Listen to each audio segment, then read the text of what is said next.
So you've got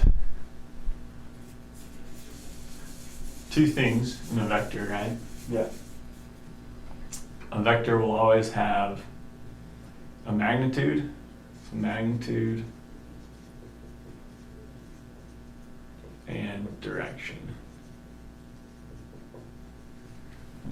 So you always have a magnitude and a direction. So the magnitude is what?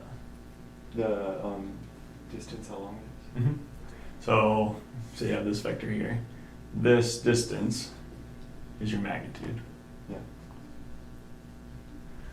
And then what's the direction? Would be the way the arrow's pointing, or the direction the arrow's pointing. Mm-hmm. So in order to have a direction, you have to have kind of a axis, some kind of reference axis. Yeah. It's like an x and y axis. So you can just draw it like this. You can say, well, what's this angle right here? Say it's equal to 15 degrees. So then from using your reference axis, this vector would be a magnitude of, say it's 5, it'd be 5 at 15 degrees. Okay. Let's say now you want to break that vector into its x component and its y component. So let's draw this a little bigger.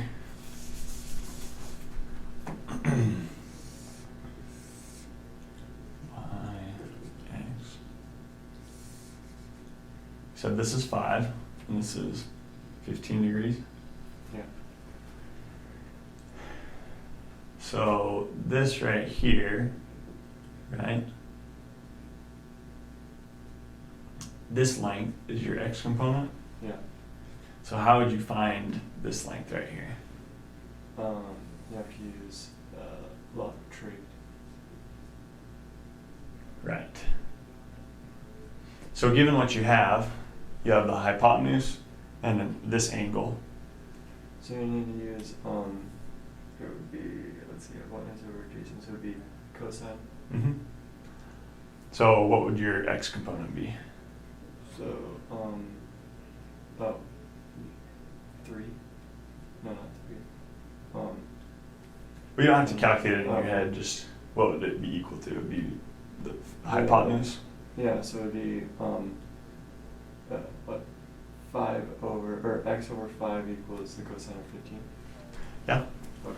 So, you know this, x over 5 equals the cosine of 15 degrees. Yeah. And you want to find x. Yeah. So, what's x going to be?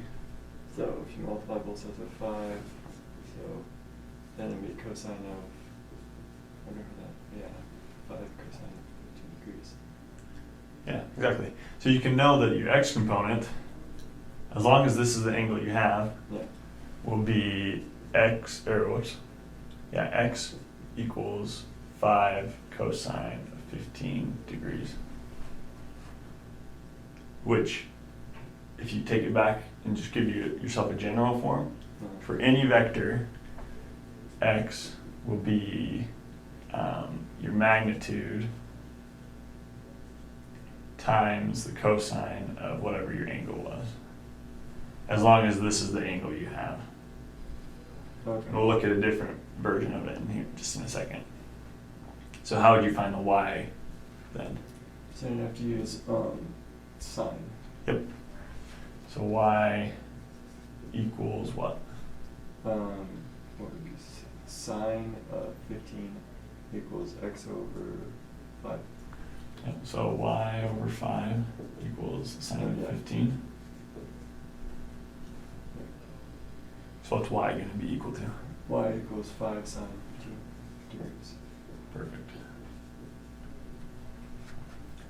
So these are your x and y components. You have x equals 5 cosine 15, y equals 5 sine of 15.